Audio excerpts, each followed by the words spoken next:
On this episode of CYT, we are getting into loyalty, a trait that can be a powerful asset or a dangerous liability, depending on how it is employed. Is loyalty at the heart of the division and disconnectedness within the United States? And if so, how do we break through to one another? Plus, maybe it is time to become more loyal to ourselves. We are chatting about master dating. So, I am Sean Millhouse, And I'm Elise Lunsford. and this is Collect Your Thoughts.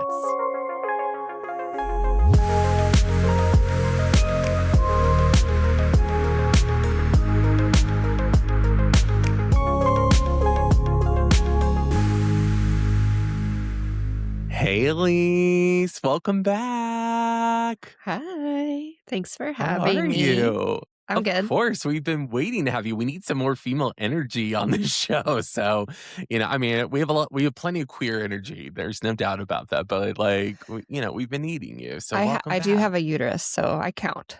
There you go. Yes. Yes, I can definitely say, to my knowledge, none of my doctors have ever said I had a uterus, and I think I know by now. So, There you well, go. how have you been? What's life been like for our listeners who haven't gotten to hear from you in a few months? I think overall it's been good. Yeah. I think it's like the year of the horse, but Mhm. the horse is really chaotic. And it's Yeah, like well, it is a fire horse, right? stumbling around and yes, yeah. Um, Yeah. Causing havoc with the other horses. I've been doing a lot more clay work recently, and I Mm. like that. Um, Yes. this is show and tell for a second. I made a tiny little toilet. Oh, that's so cute. Oh, Yeah, for anyone who's not watching, Elise is holding up literally a tiny little toilet that she created. That's mostly for the amazing. playroom, but it's amazing. I think I want to make like more, like bigger ones, and maybe like put plants in them. And I love then that. I made a little house. Oh, it's so cute. Is that like blue or purple? It's kind of purplish Blue. blue Yeah, yeah, almost. yeah. Yeah. Uh-huh. It's really So cute. Oh, I like making little tiny things. So yeah, yeah. they're so great. Thank you for sharing that. And Yeah. anyone who works with Elise gets to see all these things up close and personal and gets to sometimes use the pottery wheel in That's true. session, right? Yes. Oh, yeah, yeah, definitely. We do pottery Yeah. and hand building every week for sure. Yeah. Yeah. What about you? Yeah. How are you? Oh, I'm doing all right. Today it's a really it feels like a very spring day because it's sort of cloudy out, but it's cool. There's good breeze and I got to really sleep in today, which felt really nice. I needed Nice.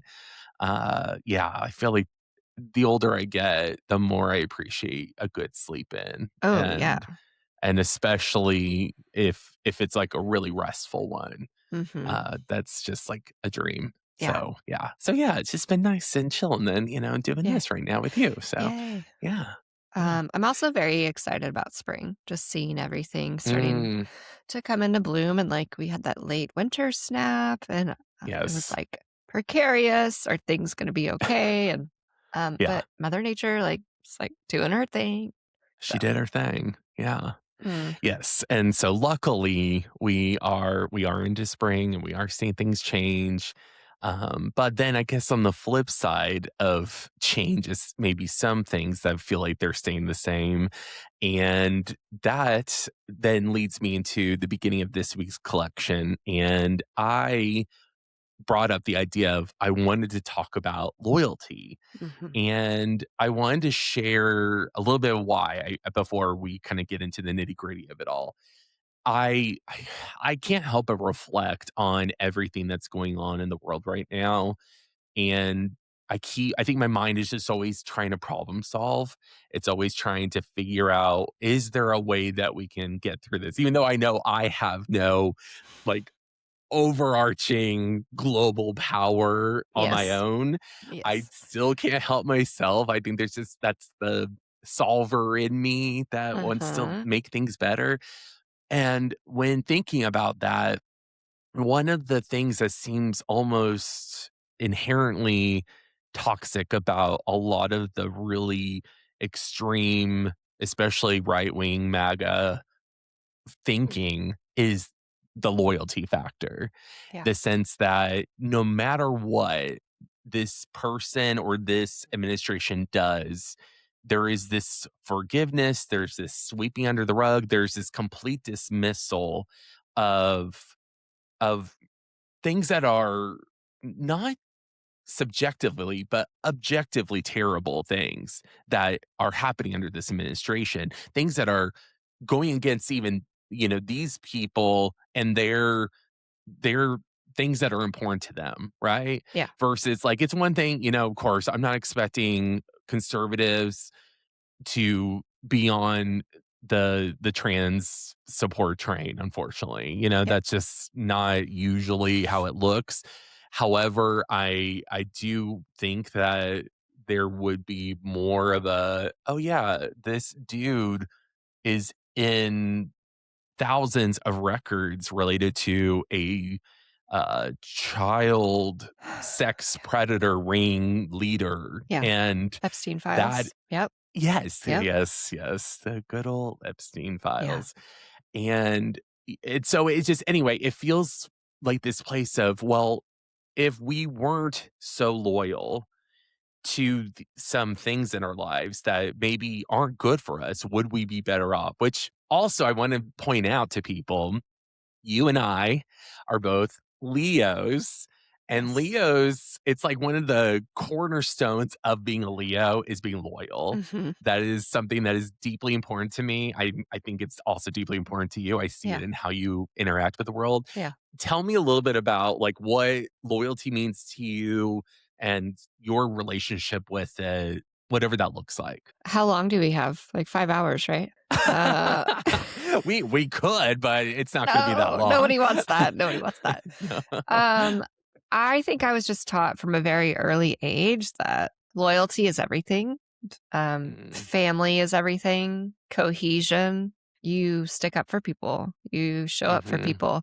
If you say you're going to do something, you do it. Like your word is your contract and gold. And I think that served me well in a lot of ways. I love Yeah. very deeply and ferociously and unapologetically. Like I have a very like haphazard, crazy assessment process for am I going to be friends with this person? But then like Mhm. once you're in the Elise club, like I will bleed for you. Like Yes, you will. I Yes, you will will. help you bury the body, like whatever we need, like I'm there. Yeah. Let's go. So that in a nutshell is my at least historical view of loyalty. What about you? And how it's, like, participating in your Yeah, life. Yeah. totally. Yeah. Yeah. Yeah. Which I also wanna say, I don't know if you're aware of this because at the time of this recording, both episodes are out now. And did you know, and this is a collect your thoughts first, is that you were the shout out for 2 different people 2 weeks in a row. Oh, no, I didn't You know were shout that. out from Jason because of your training Oh, and also how wonderful you are. And then also Asher gave you a shout out in a recent episode. And, not only for how hard you're working on all of our certification stuff for yeah. our private practice, Yeah.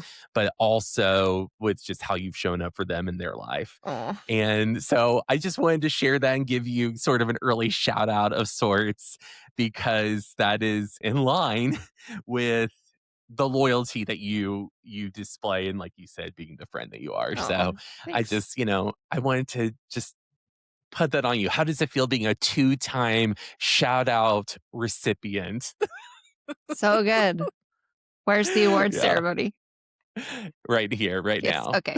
Oh, This is your prize. You get to good. come on, collect your thoughts. Yay. Hey, I made it. Uh, yes, yes. So anyway, I know you were, I think, starting to ask Yeah. What about what for was my you? Yeah. relationship with it. Mhm. Yeah, loyalty is something it's deeply important to me, and I think maybe it is a Leo thing or a slightly off kilter mental health provider thing that we both have, but I also feel like I do a real assessment of the people I have in my life, and Yeah. especially newer relationships, deciding how much or how little Yeah. I want to give to that, and then as you said, once you're in, I definitely am am gonna show up for you if you need me. Like, I'm definitely there, even though I did tell Asher on the most recent episode that one of the jokes was, about how, like, you get in it. You, Elise, insert yourself in a way where you're like, "I am here for you. You may not want me here right now, but I am here," versus I am much more of like, "I'm here, but, like, I'm on the couch, so if you wanna join me, like, I'll be here. Just let me know," but, like, you are so good at just showing up. I just Anyway, show up. Yeah.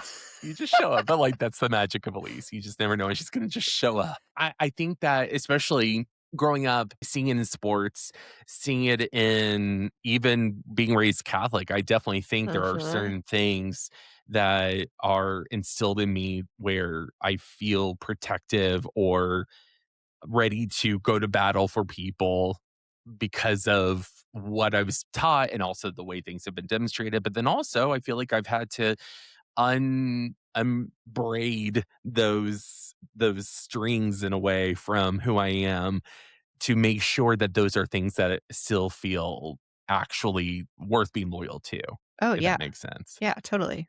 I also thought what was great about the timing of this episode, I thought of this idea for loyalty before the news came out, which by the time this comes out, it'll be very old news. Who But knows? Yeah. Pam Bondi was fucking fired like all these Yeah. idiots should be. Yeah. And someone posted somewhere on the, hellhole of the online world, someone did share something I thought was really interesting where they said, Pam Bondi is the example that no matter how loyal you are to Trump, you will never be loyal enough. Correct. Like, if somebody, I mean, that's what's insane about this, right? Is that Yeah. I mean, she has completely put everything on her, Her like, everything professional on the line. credibility. Yeah. Everything. Now, Her I don't future know what career. she was Yeah. like in Florida, but Yeah. I can't imagine she began her career thinking she was gonna be backing someone like this and trying to dispel the terrible things that are actually seemingly true and trying to Yeah. hide it and cover it up. Yeah. What do you think about the irony of that? To me, it's just like it's another domino, of Mhm. all the tiny little things that we've seen happen over the past so many years that Yeah. just it's this body of evidence that just keeps growing, that Yes. says, "Hey, this is who this person is.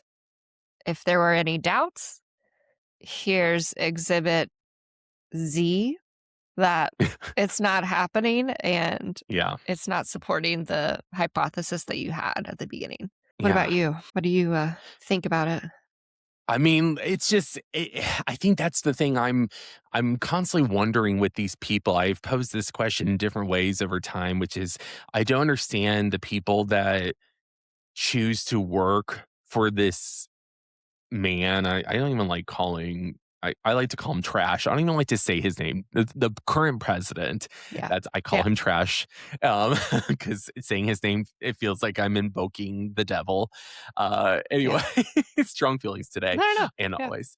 But I just to me, it's insane to think that despite all of the history of showing that this guy will run over anyone and anything that gets in his way, regardless of how loyal you are, regardless of how dirty and low you go for him, he will say, go fuck yourself Yeah. if it no longer in his eyes works for him. Yeah. And that is not only a obviously terrible trait, but also how are people who have been loyal to this MAGA cult. I don't even want to call it anything but a cult. How can they be loyal to this cult when loyalty is constantly being thrown out the window, but is expected at the highest level, you Yeah. know? Yeah. Yeah. I think a lot of people are hurting. I think a lot of people are Yeah. lonely. I think there's a lot of pain. I think there's a lot of people operating from a scarcity model. And so Oh, you yes. want a savior of sorts, or you want to believe that there's somebody that has your back when it feels Yeah. like all these other things are stacked against you. So, and that this has been in the news for a while, but there's a lot of Yes. psychological talk out there about what the impact of this brand of politics does to people, and Yeah. how it makes them function and how things work on people's emotions. So to me, I think I bounce back between being angry and being sad about it, because I Yeah. I think like us as mental health professionals, we see the psychology of the system working on people. And that might be the hardest part for me, just to see like that the sadness that is there. That's such a great way of putting it because I do think being in this field and doing the work that we do, not that other people not in this field can't and don't do these same things, Yeah. but I think when you know, it's such a weird saying, but how the sausage is made, so to speak, Yeah. like with mental health, knowing how these things where they come from and how they tend to end up for people and knowing how not good historically that sequence of events of situations and people like this group Yeah. it is really hard to see because you like you said there is suffering and that's what these people were looking Yeah. for was somebody to save them. However, they turn to the wrong person big Yeah. time. And then the idea too is like what makes it even scarier about this type of loyalty is I wanted to bring up something that has been if you read up on a lot of the language that this current administration uses, a lot of it comes from something called the replacement theory, Mhm. which if you aren't aware of what that is, it is a theory that was originally popularized by French author, I believe I'm going to probably butcher this, Renaud Camus. He argued that globalism is creating a quote unquote replaceable human, which what he calls replacism.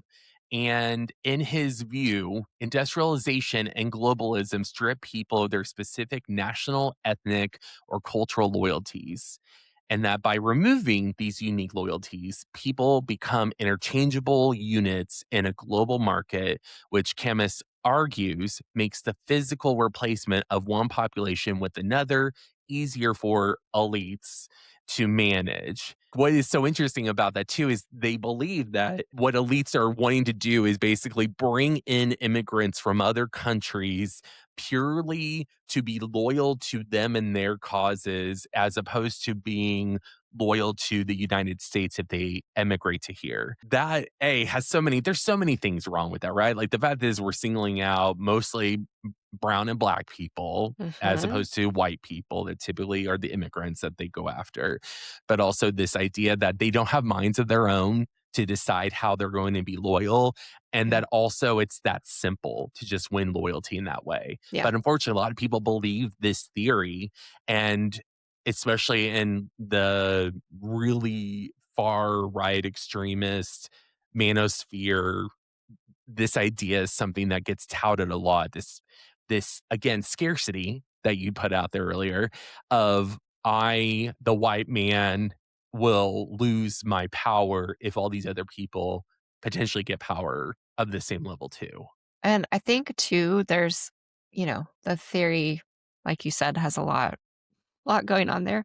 But Yeah. my husband is Mexican American, Hmm. and he does talk about the generational effects of different immigration happening into the United States. So like there Hmm. is this phenomenon that he talks about with older generations where through the process of like assimilation and like wanting to go from I'm not an immigrant, I'm American. And so then that Hmm. means I'm going to put all my loyalty to aligned with what I think is American and Americanized and look and feels patriotic, right? Hmm. So Hmm. I think there is this loss of identity that does happen at times. And then Yeah. that contributes further to loyalty because that's their own psychological thing and also safety and survival for a lot of immigrants is like how do we assimilate to the larger culture that we're living in, right? Because then that Yeah. feels safer for a variety of reasons. So I think it's a smart look at what are the different angles happening when immigrants are coming in Hmm. and how that makes different psychological shifts happen for people. Yeah, I think too. What's interesting though is the part that I don't know if interesting is the right word, but ironic is in the last election, the Latino population had a higher voting number for Donald Trump than in the previous election, Yeah. and that to me sort of debunks this idea that it's only white people that are supporting their cause. However, the very people they wanted the vote from are also the very people who are going to probably lose rights and who are, being detained by ICE by crazy means, even if you're a legal citizen and Yeah. all that stuff, which I know that's a whole other messy can of worms, but it's just all so fucked up. I guess I can't stop thinking like, wow, the idea that we have to remain loyal to things in order to survive instead of we're loyal to things because those things are loyal to us too. Like, I think that's the healthiest sense of loyalty in my mind, I guess,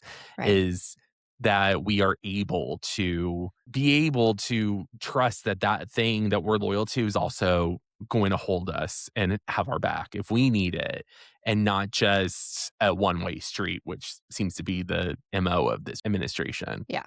I mean, and I think about it, it's like it's a large government system. It's an entire organization. It's a corporation of some sort, So they're going Yeah. to have the interest of the corporation at heart, which is sad to think about, but there are some sections of government that operate that way. Yeah. So in research that I found, they mentioned how loyalty is oftentimes also used as a tool for exclusion. So in some far right circles, loyalty is used as a litmus test to justify the theory's claims, such as replacement theory. And this idea of dual loyalty is saying essentially that critics of multiculturalism often use the loyalty trope to suggest that immigrants can never be truly loyal to their new country, thereby reinforcing the fear that the original population is being diluted by an unfaithful group. Right. And also, these people that support multiculturalism are sometimes called race traders in extreme circles. And these are Yeah. individuals within the white population who support immigration and diversity. That's, Whew. because they believe that those of us who support multiculturalism and diversity Yeah. we have abandoned our biological and cultural loyalty. Yeah. And that just, I guess, I don't know, maybe I'm very kumbaya, but I was just raised in such a way that my parents never said, hey, make sure not to talk to these people based off of something that is not within their control. Like, that was never the messaging. No. It was always Yeah. based off behavior. It was always based off of actions. Like, I don't want you to talk to that person because they're bad news because of these Something that things that they did, did or right? happened. Yeah. It was never how they Yes, we're looked. Yeah. Yeah. right, right. Yeah. Yeah, like, I mean, believe me, we had some ragtag friends growing up and my parents, were very cool with that, but Yeah. in saying all of that, I do wanted to still talk about the positive aspects of loyalty. Hmm. So, when we talk about loyalty, what are the good parts of it? Why is loyalty a good thing when used for good? Yeah. So, I mean, first, I want us to think about the evolutionary biology of loyalty. Like, Yeah. it is a physiological need for us as humans. Loyalty historically protects us. If we are Mm, loyal, we are in a group and we are accepted. That is safer than us being out on our own. So it's to our survival and advantage to be loyal. So yeah. as we're talking about this conversation, I think it's important to have the context of like, if we decide to not be loyal to something, we're fighting against this drive that we have in our body. Mhm. But loyalty in general, very good for our mental health, makes us feel better, deepens our roots and our ties for belonging, physiological benefits like lowering our blood pressure, lowering stress that we feel. It staves off loneliness, which we know tanks mental health and physical health. Mhm. So, those are just some of the benefits that happen with loyalty, but it has a purpose and it's there to keep us alive and passing Yeah. things forward for the next generation. So, on paper, for human beings, loyalty is a good thing, you know? I liked how you said that too. Yes, on paper, right? I think it's all in the Yeah, context in which it's used, and that those are all true factors, right? Those are the things that make us want to be loyal. All those that sense of I don't want to be left behind, but also hopefully aligning with things that feel in line with what matters to you. However, I do think there's a lot of people who don't really dig into what matters to them yeah. in a really deep way. Like, there's a lot of taking on whatever the culture is that you grew up with, and then not necessarily doing anything else to explore outside of that, Right. unless that's a trait that is a part of your foundation or you seek it And out that was somehow. fostered, yeah, as you grow up. Yes. Yeah, Yes. and I think with loyalty, it's, overall this positive, good thing. It gives us a sense of purpose, you know? Mhm. There's something Mhm. that we are part of, there's something that we're fighting for. There's people that need us, and when we have a sense of purpose, that's when we're more likely to have this kind of complete sense of self-actualizing when we have a why, when we wake up every day. Why are we getting up every day? Who needs us? What cause are we helping? Right. And like Mhm. longevity research, when we have those things and we have community, we live longer. We're healthier and we live longer. So like there's lots of good biological things about loyalty, but I think we've gotten to a place that you said where it's like it's being skewed and used against us maybe in a lot of ways. Yeah. Well, that's kind of a perfect way of leading to my next question on this Hmm. is when what do you think is like the succession of I don't know if it's behaviors or events or whatever Yeah. where loyalty becomes precarious? What do you see as a common thread of how one maybe stumbles into a loyalty that ends up being maybe deeply toxic? Yeah. I think, it depends on the systems that you're in, but very sophisticated systems that you're in, this is a transition that happens slowly. If like we think about the most severe systems, like high control systems or cults, right? These things happen gradually over weeks, months, and sometimes years. But at the very, outset of it, even within work, family systems, things like that, you're going to start to see kind of inaccurate cognitions, thoughts, feelings, and beliefs about yourself and your group. Mm, So you're going to start to question your own gut, your own reality, to then adopt groupthink or what does everybody else say is the reality, And so then yeah. maybe I start questioning myself and okay, what I'm feeling isn't actually true because everybody else seems to be thinking that it's this other thing. So then you start to not be able to trust yourself anymore and then you rely more heavily on the group.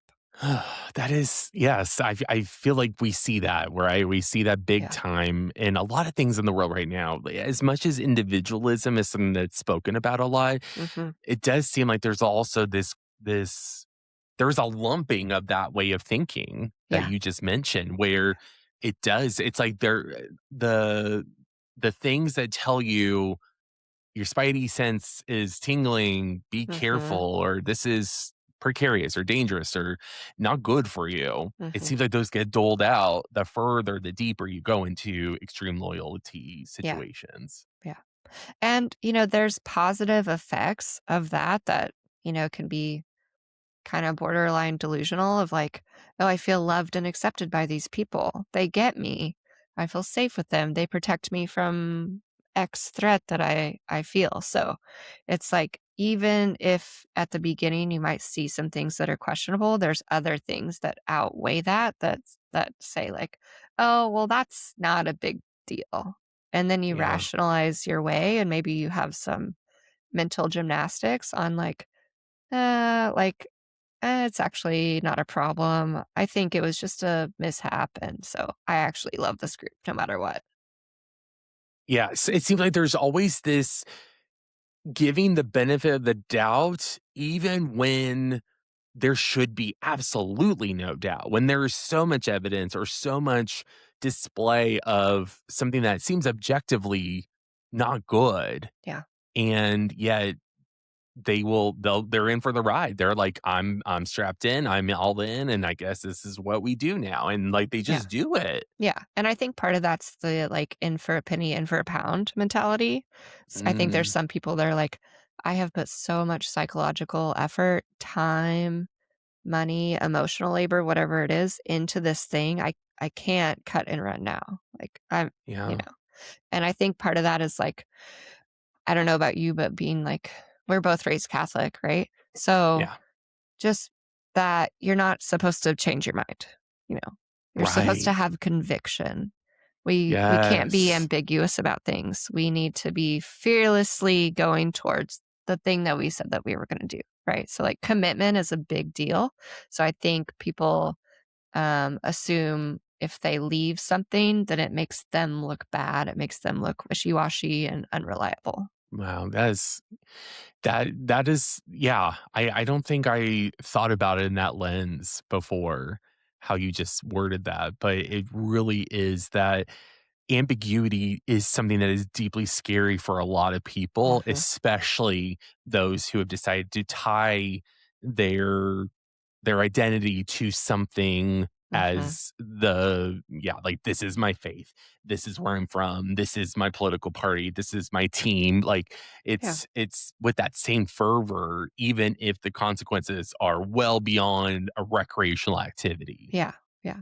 And, like, I'm not trying to just, like, go into cults here, but there's a lot there's a lot of, like, the psychological counseling that happens before or after when somebody leaves. It's the deprogramming, and that is such a fragile time for period because they get shunned by everybody. They might lose connections of people that are still in that high control group that they've left, and so there's a lot of reasons why different organizations might make it scary or Yeah. unsuccessful to leave the group, because then they don't Mm. have control over you after you leave. So it's like they put all these things in place to make people want to stay or feel like they have to stay, even if they don't want to anymore.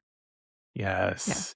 That's so perfect how you said that, because I read this article on Psychology Today called Eyes Wide Shut: Mm. The Temptation of Blind Loyalty. And this was written by Noam Spancer. So apparently, the notorious Nazi murderer Adolf Eichmann put it: "Now that I look back, I realize that a life predicated on being obedient is a very comfortable life indeed. Living in such a way reduces to a minimum one's own need to think." Mm-hmm. Oh, And yeah. that to me was everything you just said, Yeah. because if you are thinking, if I just obey, I'll be fine. I Yeah. won't get in trouble. My family won't get in trouble. Let me just stay out of Yeah. the way. Let me not go protest. Let me, yeah, You don't have to think anymore. You just follow directions, follow orders, like all the things. So you don't have to make decisions. And a lot of people that come out of those high control groups go through this process of like grief and loss of identity because it's like yeah, who they were was because of that organization. So like who am I without it? It's this like yeah. codependency thing. So It yeah. is like a purpose they find in these Hmm. organizations, Yeah. and that feels really comforting, because I Yeah. think people are very scared to be Yeah. alone, right? Yeah.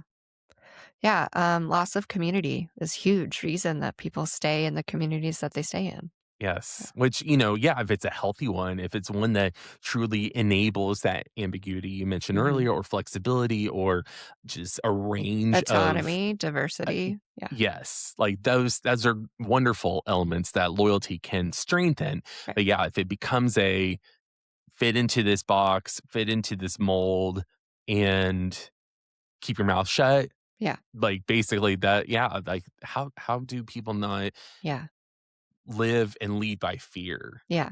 And then like that's, like if we think about families as a microcosm of that, that's Yeah. not protecting the peace, that's protecting the dysfunction, you know? Yes. So, Oof. yeah. That's a it's a chilling truth on that, for sure. Yeah. One of the things too that was mentioned in this article that the artist Banksy, he apparently said something along the lines of, "The gravest crimes are committed by people who are obeying rather than breaking rules." Oh, Which I was yeah, like, "Damn," yeah. because that is that I tend to say that saying of, "You have to stand for something or you'll fall for anything." Mhm.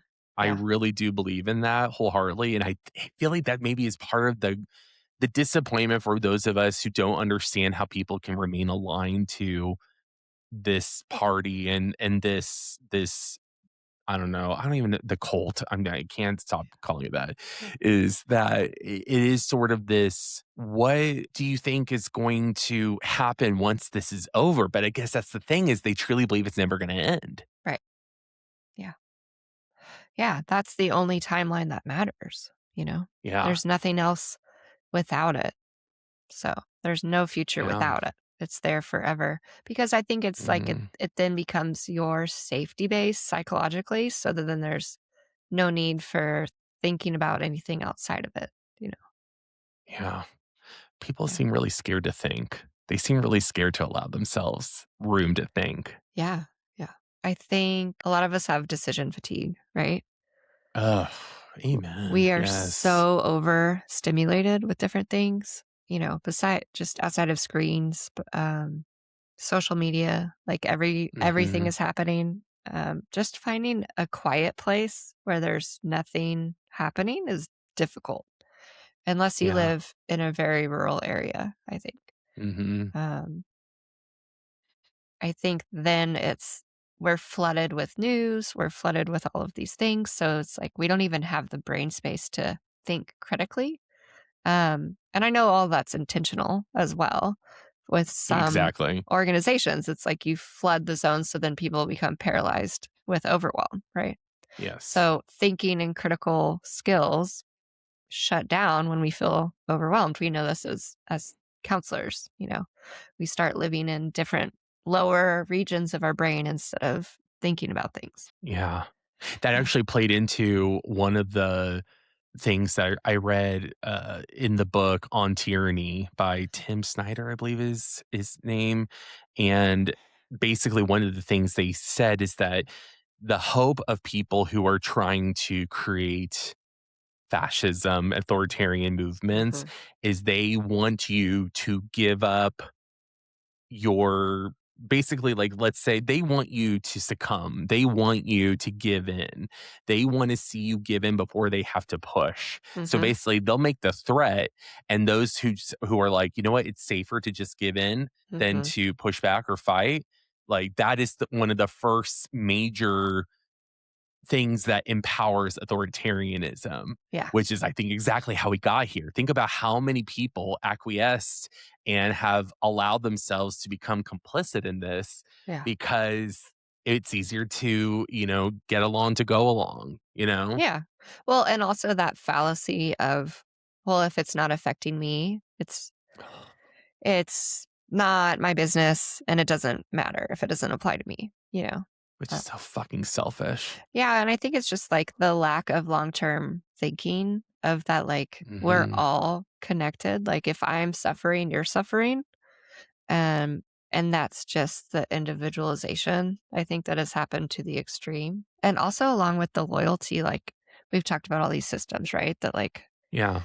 religion, spirituality, jobs, corporations, everything. Every time you open your phone, people are trying to sell you things or think I'm inadequate, so I need this thing and I'll feel better.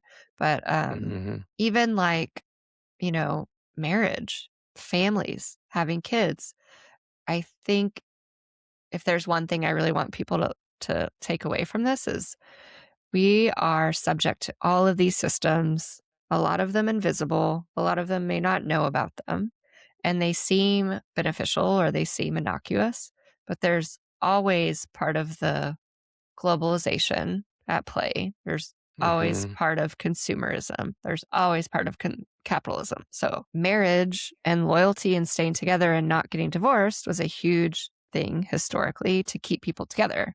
Because then, if you're Yes. together, you're like traditionally a man and a woman, then become like one unit where there's production happening and consumption happening. And then if they stay together, maybe they have kids, and then that's a larger unit of consumption and production. And then that keeps all the wheels turning. So, yeah. Oof. That's so when you put it, like, so scientifically like Yeah. that, it really is. It's kinda haunting to think about. Yeah. I mean, it's like I wish that we were all in charge of ourselves all the time, but I think you can even be aware of it and know that it's happening and you're still doing it. I'm like, I know Yeah. all the things on Instagram that makes me stay on my screen. And then I'm like, oh, I was on it too long again. So even people that Yeah. are completely aware of the methods that are happening are still falling victim to it. You know, Yeah. yeah. And you know what's even interesting? As you were saying that, what came to me was taking it to another step of saying, I think in a way, like for example, I see over and over again about different think pieces about how millennials really are sort of the generation that really was sold on this idea. If you do all of these steps, you will get your Mhm. American dream. At the end of the You will road. live a comfortable life. You will be good. Your family will be good. Yeah. And I think because of how it was sold to us, we became loyal to that dream Yeah. and we stuck with it. And Yeah. then unprecedented event over and over and over again. And Yeah. here we are, millennials in our mid 30s to early 40s, and we have found out the hard way for a lot of us that Hmm. you can bust your ass. You can do all those things they said. And no matter how loyal you were to doing the right thing, you don't have all those things that No. previous generations had. Yeah. It's still not enough. Yeah. So it's like, where does it get you? Yeah. Yeah. I think that's what I'm liking about seeing the younger generations. Like, they've seen where we've struggled and Yeah. were raised, grew up with seeing this. And so then it's like they aren't buying houses. They're traveling more. They're not waiting Hmm. until retirement to do things that maybe we were thinking we would do. Um, they're renting apartments. They're not buying, you know. They're not They're having doing gap children. years, right? Yeah, they're Like doing gap gap years have been years. increasingly more common Yeah. now, as opposed to you have to go to college, you have to go now. Yeah. And maybe not having kids, like Oof. having more like pets as children because I think they have been able to see what has been sold to people in the past of what life was supposed to be like. Especially women. Yes, especially women. Thank you. And seeing that it's not coming to fruition, right? So I love to see people not opting into it, and at a much Yes. earlier age than we did. Yeah, I Yeah. mean, because I think that's also the hard part too. Is I remember in my 20s there were so many of these pieces about how millennials are just they're so whiny and they just have so many feelings, and they questioned our work ethic and things like that because we were that first generation that really started going, hey, this seems like it's not healthy for my boundaries. Right. So I don't want to keep doing it. And previous generations are like, but this is what we do. This is how you do it. And you have to like that's just the way it goes. Yeah. But without the gold star at the end of it, truly, Yeah. Hmm. it's fucked up. So, Hmm. how do we determine when loyalty is healthy versus when it is dangerous? Mm, What do you think are some good ways to be able to determine that? yeah. So I think one of the things is checking with your gut and intuition and vibe checks of assessing the situation or person or whatever it is, right? Mhm. Um, I want to go beyond, is this serving me? Because Yeah. I don't want people to think it like we're saying it's fine to just cut and run when you're uncomfortable. Absolutely Life no, God, no. life is uncomfortable, life is pain, life is uncertainty. Like there's no Yes. pretty way to say that is part of life. And maybe we were sold this thing that life was, thank you, Disney. Life was like happy after, like they slay the dragon forever. They're rich and everything's beautiful, right? Yeah, yeah. That is not how life is. And Yeah. this newer generation, I think, sees that more so than they cultivate those times of meaning for themselves earlier than we did. So I think often and frequent checks where you're looking inward and saying, does this match what I want and value? The system, the organization, the family, the partner, whoever I am a part of and loyal to, Yeah. is this a good pain where we grow, or is this more toxic and it's harming me? Mm, I think you said that really well. That was very well put. Yeah. Thanks for that. Yeah. Yeah.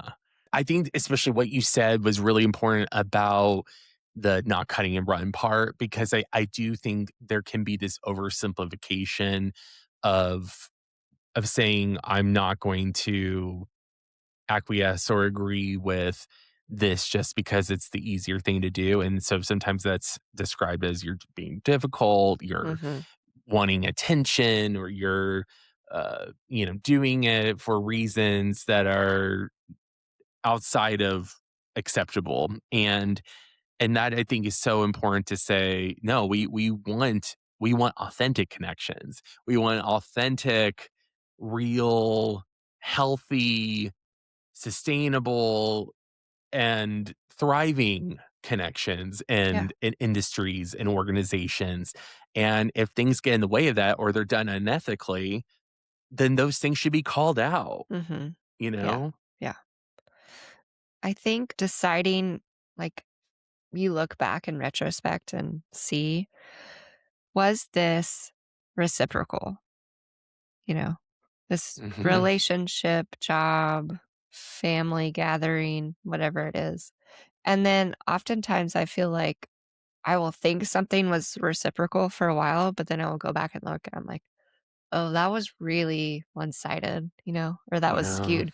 And I say this to clients all the time, like, you can't work harder than the other person.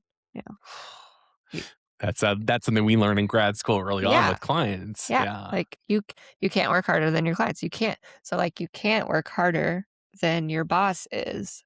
You can't Yes. work harder than your partner is.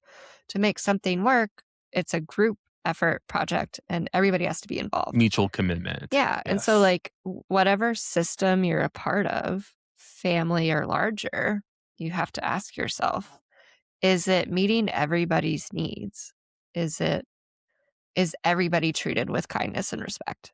Or is it all Mm, about maintaining what we think is peace, but is dysfunction because we're, you know, keeping ourselves suffering in silence so other people feel the power, control, or whatever. yes. Yeah. The discomfort of breaking away from just going with the flow. Yeah. Absolutely. Yeah, which I mean, believe me, I think there's a time and a Time and a place to place. go with the flow, right? Yeah, Sure. exactly. Yeah. Like I think it's so great to go with the vibe if either maybe someone's driving something for a certain cause, or that this is important to a person, and Yeah. that it's not something that's going to either inherently hurt anybody, or it's not something that's mm, taking away from you. It's not about saying you can show up for that, but it's also saying Yeah. when it counts, make sure your loyalty is booked with the right people. Yeah. Absolutely. I know you had mentioned this might be something I flubbed up on, but I believe you had a secret question that you wanted to do towards, I think, was at the beginning of this conversation. Is it too late to do that now? No, no, no. It's good. Okay, great. Um, Yeah. So I want to hear it. So usually for those of you who usually listen or who have never listened before, we usually do secret questions at the end where both me and whoever I'm hosting with, we ask each other questions that we have not told the other, that is maybe related to the show, related to the current episode, the current theme. And so anyway, Elise mentioned maybe having one that would be helpful to talk about at the beginning of the episode as opposed to the end. So Elise, the y- floor is yours. What yes, is your yes, yes, secret yes. question? Okay. So I think sometimes people are like, okay, this is like a mental health podcast. Why are we talking about politics? I'm like, men- mental health is a radical thing, right? And mental health and therapy is political. You're doing things to change Life is yourself. political. Life is political. You're doing these things to improve yourself, right? And your situation and your family situation. So I think all of this is very radical process. And so Mm. for me, my question is, what Taylor Swift song radicalized you? Oh my gosh, that's so funny. I'm trying to think radicalized me. That's such a great way of putting it. So I know I had my buy-in song with Taylor was the song White Horse from her Mm, album Fearless. okay. And I loved I just I heard it first on Grey's Anatomy Uh-huh. and which is, that was back when like they had the best needle drops on television anyway. And I would say though, like the one that really radicalized It can me. be I recent mean, too. It can be at any time in her discography. oh yeah, gosh. I mean, I will say I tell people often I really began admiring her and would call myself a fan with the Fearless album, and then subsequent albums from there, I became a big fan, but the album that really made me a Swiftie was Reputation, Yeah. and Yeah. so to me, Reputation is all about, like, pushing against all the things that are put on you Hmm. that you're supposed to abide by in the systems, and so, to me, that whole album absolutely radicalized me into the Swiftie cult. Yay. So, yeah, Oh, that's a fun question. What okay, now I have yes. to know, do you have an answer to that as well? Yes. I was What is like, oh my yours? God, I hope he asked me. Of Um, course. I, I mean, I agree with you on the album for sure. Yeah. Um, but I mean, obviously vigilante shit. K- But Yes. but for the really deep emotional one that gets me is Who's Afraid of Little Old Me. It's so I good. love it so much. Yes. And Yes. like I don't know her. I haven't looked at any of her intentions behind that song, but for me, it's like taking the power back as a woman that's been Yeah. ostracized and who's been discarded and put to the side. So Yes. um, it Yes. felt very like helpful during the last few years of like Yeah. all of this stuff is happening and it felt very timely. Yeah. Yes, Yeah. that is also a great highlight for those of you who have ever seen the Eras tour. When her album, The Torture Poets Department, came out, she added a whole group of songs to the set list, and one Yeah. of them was "Who's Afraid of Little Old Me," So and good. it's totally just it's one of the standout performances out of a 3.5 hour show, which says a lot. Yeah. And I think as she jokingly calls that section the female rage, the Yes. musical section. So, yeah, I definitely think what you're saying is in alignment with that. I love that. Yes. Yeah. Great question, Elise. Yeah. Always come in with the creative angle. Yeah. Now, shifting gears a little bit, moving Okay. into our next topic in the collection, I want to give some background as to how I arrived at this. So, I was watching one of my Bravo shows. That show happened to be called The Valley, and it's not one of my favorites, but like it's entertainment, whatever. Well, one of the cast members on the show named Tom mentioned that he's been master Oh dating. God. And I was like, "What? Like, what is this?" And okay, I completely missed this trend that apparently in 2023, TikTok had a whole trend, which is how I didn't know about it because I'm not a TikTok person. I should have asked Asher. I'm sure Asher would probably be like, "Oh yeah, master dating was a whole thing." But anyway, master dating is it sounds like another word, masturbating, but the whole point of it is essentially dating yourself. Yeah. It's the clever quippy way of saying dating yourself. Yeah. And I thought, wow, you know what? That's something that I have really been trying to lean into over the last couple of years is learning to show up for Hmm. myself and to treat myself and to Yeah. do special things for myself. I've done that throughout my life, but like now is especially more intentional. I frequently tell myself I don't want to be in a relationship because I'm really happy in the relationship I'm in with myself because this one feels the one I want to put my energy into the most. And so when I saw this as a clever way of basically saying it's the way that we connect with ourselves, whether it's Mhm, taking ourselves out to a movie or to dinner or just having like a quiet night at home of reflection, doing things that are truly focused on ourselves in a way that is loving and reaffirming. So mhm. I'm curious, Wade, you saw this as a topic on here. Had you heard of master dating? And if so, if not, and if so, like I'm curious just your thoughts on it in general. Maybe from a client, but, like, not on my own. I don't think I had heard Yeah. from this yeah, about this. I think it's fantastic. I think Yeah. a lot of people are uncomfortable with themselves, and I think that or don't know who they are because we've been Yes. inundated with all these other messages and we don't have downtime, so I think celebrating ourselves is very crucial to like Yeah. protecting our mental health. Like we are allowed to take up space. I say that to my parents all the time. You are not just a parent, you're a person first. So Amen. yeah. I I love that. think it's I hope great. every parent that's listening, like, if you aren't there yet, maybe if you haven't already, like, raised your kids and Yeah. done all that stuff, like, I hope that you allow yourself that now, but, like, to do that now. If you're, like, Yeah. a younger parent and also, like, in your marriage, like, you gotta remember, you are still 2 individuals. You're not this whole, "We are one heart and one soul, blah, blah, blah," really diminishes the idea of 2 different people bringing Yeah. 2 different perspectives together to create one life. I get that, Yeah. which is beautiful, but also don't lose the individuals Right. in that made you want to be in this relationship in the first place. Yeah. I think it's about complementing each other. You know, don't Mhm. get don't lose yourself in the relationship.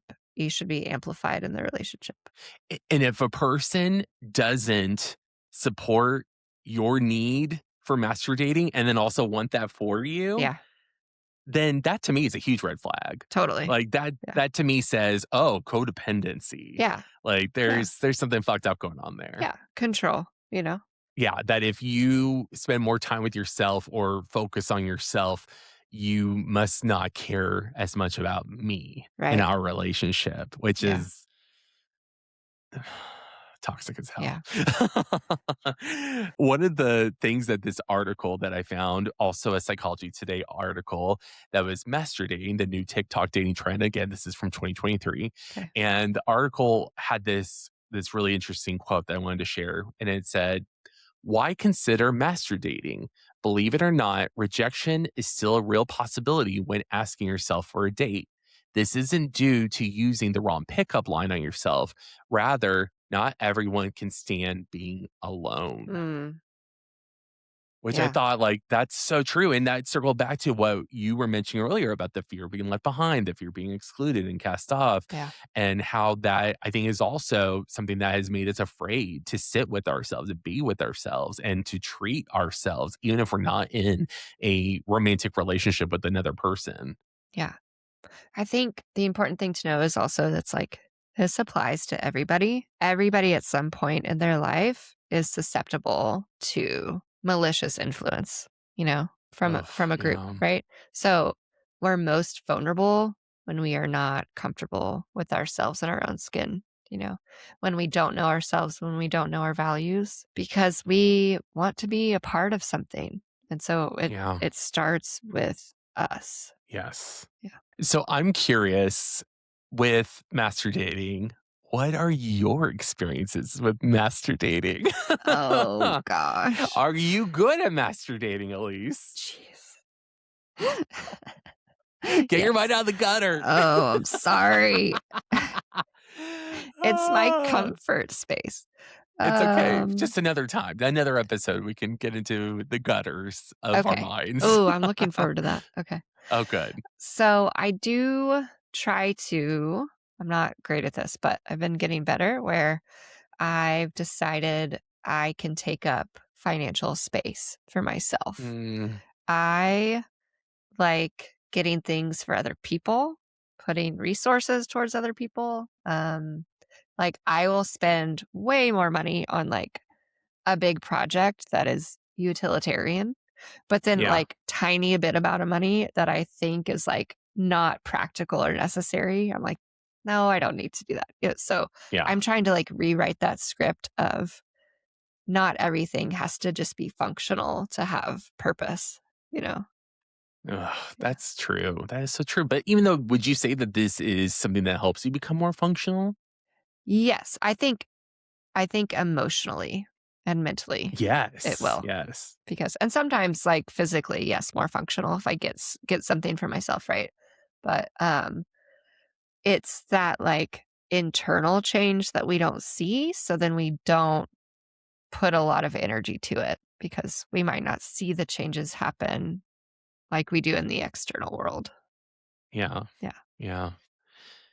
With my own master dating Mhm. Mhm. experiences, I will say that I think if you live by yourself and you spend a lot of time on your own, if you don't learn to like yourself in that process, it can become very dark and very Yeah.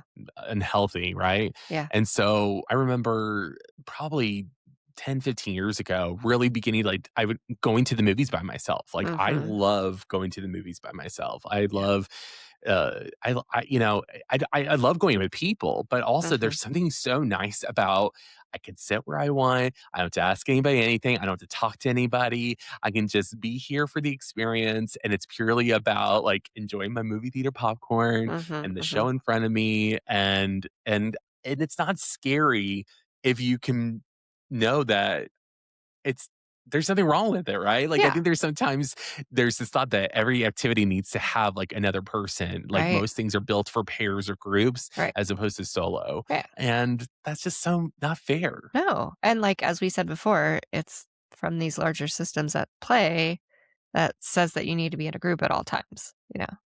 Right, So, right. yeah. Yeah. I Uh, also think just like even just cooking for yourself, like it's hard. Yeah. I look forward to even well, I was gonna say I will usually at least once a week, I like to make something that I really either like or something new that I'm really interested in that is sort of like a way that I can go, here's an at-home meal that you're putting like love and energy into and being Mhm. really thoughtful about creating an experience. And then I'll usually pair that with a show or Oh, is nice. something and so it becomes this like nice ritual that I take myself on these little master dates at home Oh. and then, have a great evening because I put care into myself. Mhm. And Mhm. I guess, Yeah. that's I'm answering it to some extent, but what do you think changes when we embrace dating ourselves? Yeah. And what do you think can be learned? Hmm.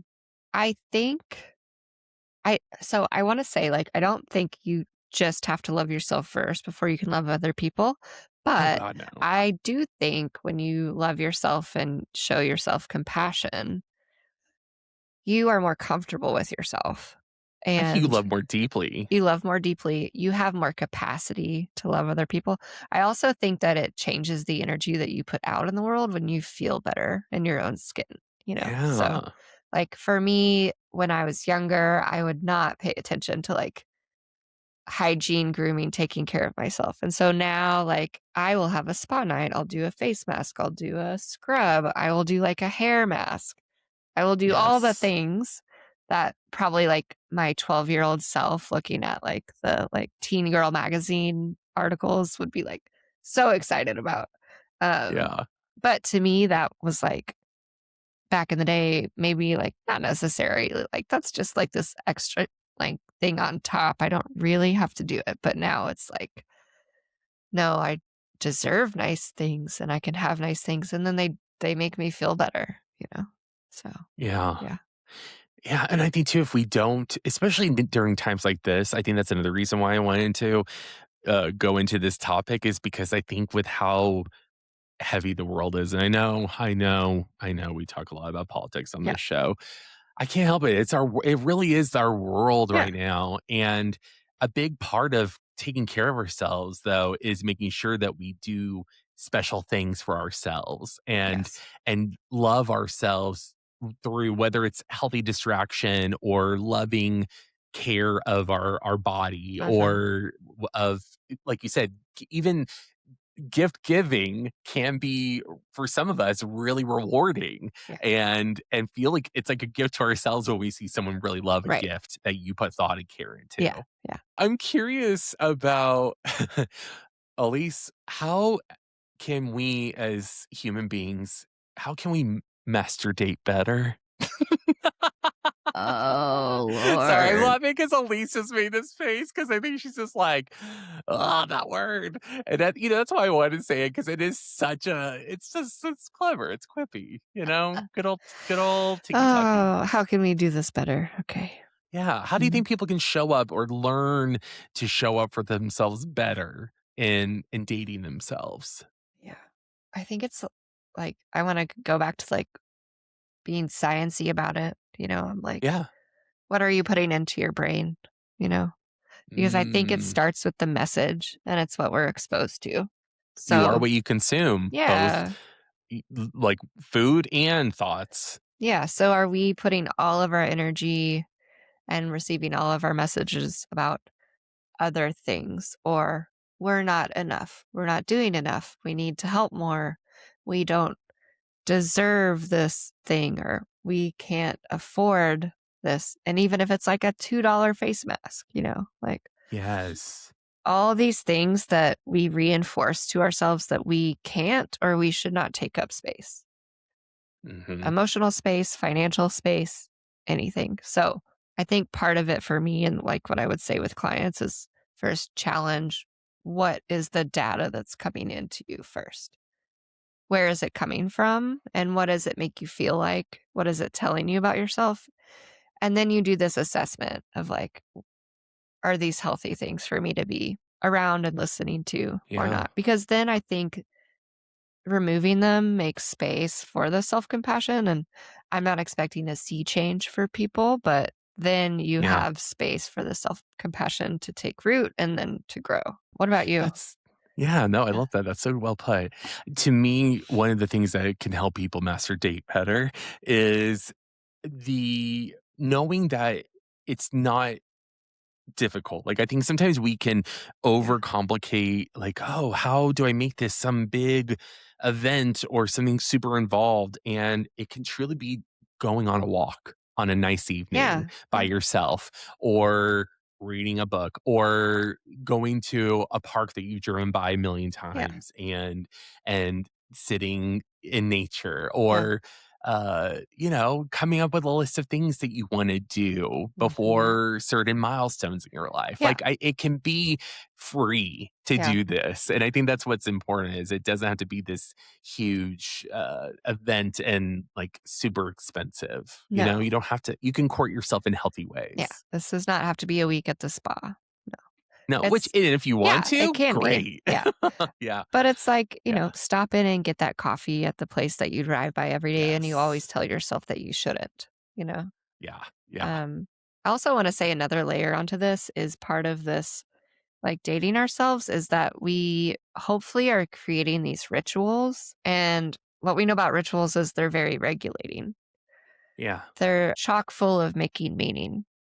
And so things that are predictive and repetitive and make us feel good about ourselves helps ground us and helps regulate our nervous system. And I think we've talked Yes. about it a lot in this episode. It's like our nervous systems are shot because of all the garbage that's being thrown at us all the time. Yes. So that's just another reason why taking ourselves out on a date and doing some sort of meaningful ritual is good for us. Yes. Yeah. Being loyal to your health and your well-being is one of the best things you can do to be good for everyone else. Yeah. I don't know how many times I tell that to parents I Parents. work Yeah. with, to couples I work with, to, everyone, just Yeah. saying if you get into this mindset that taking care of yourself and taking time to take care of yourself is selfish, Selfish. Yeah. you're Missing fooling it. You're yourself. missing it. You are Yeah. missing it Yeah. because you truly don't have any gas left in the tank Yeah. if you don't do these things for you Yeah. because you're waiting for someone else to maybe do it for you, which is not gonna happen. No. Like, no one's gonna save you. You have to save yourself, and that means showing up for yourself. Yeah, absolutely. And if that's the buy-in that people need too, taking care of yourself makes you more capable to take care of other people, like, that's the place to start. Because part of it is, Yes. like, habit forming, like, getting into the Yes. routine of doing this thing. Absolutely. Yeah. Absolutely. Also, I appreciate that Yeah. little conversation. Now we are at our takeaway section. So, at this point, we try to think of something that we hope that our listeners and viewers walk away with after listening to this episode this week. So, Elise, do you have any takeaways for us today? I think that knowing that loyalty is not just about other people, it's about Yeah. yourself. And the more loyal you are to yourself, the more that you can impact the world around you in a positive place, you know? Yeah. And just like we talked about blind loyalty with groups, we're not condoning just like blind loyalty with ourselves, like, where you're always Right. letting yourself off the hook or you're not growing or changing any of the things. So it's like true loyalty that's beneficial starts Yeah. with yourself. Amen. Yeah. Amen. Good. Nice one. I wanted to kind of put out there my takeaway is never stop asking yourself why you are loyal to something. I think that that's super Mhm. important that we do not just become or we remain loyal because it was how we were raised or it's the thing that feels the most natural to us because when we don't question the why, when we don't wonder, "Why am I still doing this?" Mhm. We can go into autopilot really easily, Yeah. and that then leads to disengagement, which can lead to complacency, which can usually lead to feeling sadness, depression, anger, whatever, just, unresolved, and so, always make sure you know why you are loyal to something. If you are supporting an organization, make sure you know why. Why are you do you like what the people are saying? Do you like what the product is? What does it say about you that you embrace these things? And is that something you want to be known for? I think that's important to really ask ourselves. Mhm. Yeah. Absolutely. So booyah. Mhm. All right. So now we already did one secret question. Elise, you did your excellent secret question earlier. So I will do mine now. Okay. Elise, what is something you are unabashedly loyal to? Oh, okay. Oh, man. This is so hard. Are there lots of things? Probably. Maybe too many Yeah, things. maybe. I guess then you just gotta pick one. You gotta just Okay. something that you are like, I will die on this hill for this thing. Like this is something that, yeah, like sometimes it might blur into completely biased loyalty. Oh, yeah. Okay. Can I say my dog? Of course you can say Okay. your dog. Biscuit for sure. Biscuit is Elise's dog, if you didn't pick that up. Yes. He's Now she's just not randomly talking about biscuits. oh, yeah, he is a dog. Biscuit the canine. He's so cute and so sweet, and we love him. However, he is like, oh gosh, the Taylor lyrics, nightmare dressed like a daydream. He just That's so he cute. wrecks so much havoc, and poor guy is terrified of everything. So, He really um, is, that poor I baby. find myself unabashedly, biasedly loyal to him, making all the excuses for his bad behavior, but it's Yeah. fine. Like I've accepted that I'm firmly planted in the biscuit club. So I mean, if yeah. you're not the president or the empress or whatever you wanna be called, like, I mean, you're doing it wrong. I mean, if any especially, I mean, no one's more loyal to Biscuit than you. Oh, thank you. I'll take that as a compliment. Yeah. Yeah. As you should, Yeah. as you should. Yeah. Yeah, and being loyal to our fur babies, if that's that's they're I mean, I would say that animals, especially cats and dogs, are probably the most loyal creatures Yeah. in a lot of ways Yeah. because Yeah. no matter how you show up, they still want you and Yes. show up for you. Yeah. But like Biscuit is probably not my emergency contact. Like No, I would not trust him for anything. Like if there's a no, I would zombie only call him if apocalypse, if no. I want something to go wrong, I would call Yeah. Biscuit. No, if there's a zombie apocalypse, he's running away. Yeah, He's like, yeah, "Bye, you're on your own." Yeah. So yeah, yeah. See you later, mom. so it is kind of a one-way blind loyalty that I have towards him, but it's okay. I've accepted it. Yeah. You know what? That's exactly why I asked that question was for a response like this. So thank you, Elise, for indulging me. You're welcome. All right, now we are on to shout outs. Okay. So, Elise, what is your shout out of the week? What are you giving kudos to? Okay. This sounds maybe strange, but I'm giving a shout out to Asher like renovating their deck Oh, because yeah. I love to just like mindlessly paint. Uh huh. It's one of my favorite things. And so I get really excited with when like any friends or family have paint projects because I can just like Hmm. completely unplug and scream my lungs out to my favorite album at the time and just Yeah, paint, yeah, and so that's very nice. It feels like a sabbatical from work where like you just go wait yeah, tables for a year, so yeah, it feels yeah. good. What about you? My shout out of the week is I would call this master dating in a form, is that I had been thinking about it and thinking about it, and I decided to pull the trigger, and I bought a Switch 2, a Mm, Nintendo Switch 2, and I I'm obsessed with Pokopia, which yes. is the brand new Pokemon game that Mhm, came out, which is essentially for anyone who plays like Stardew Valley mhm. or I guess like Minecraft or things like that is essentially Pokopia is you end up on this world where everything is basically uninhabited. Like you can tell something has happened to Pokemon and humans in this world. And so basically you are in charge with helping to restore their habitats and bring them back. And in the process, you're meeting all these different little creatures and they're becoming friends with So each other. And cute. then you're helping to design their homes. And like it's just super cute. And I'm not like some Pokemon super fan, but just the idea of adorable little creatures wanting your my help with creating like their home, like I love That's so that. cute.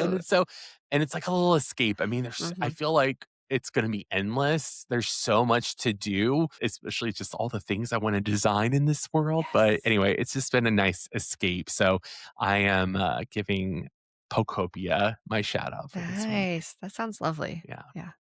Yeah, yeah, I got to see it. It's really fun. Okay. Well, we have made it to the conclusion of our episode. Mhm. I always want to take a moment to ask if you enjoyed our episode. We would love it if you would like, subscribe, comment, and share our podcast with Yeah. people. And if you want to find out more about us, you can go to at Collector Thoughts on YouTube and watch full videos of our episodes, as well as on Instagram. We are at Collector Thoughts Podcast. And that's going to do it for us today. So, Elise, thanks for coming on this ride with me. And Mhm. yeah, I love getting to hear your thoughts. Yay. And for everyone out there, I hope, as always, that you remember to take a deep breath and Collect your thoughts. yes. All right, everyone. Take care. Have a great one. We'll see you next time. Bye. Bye.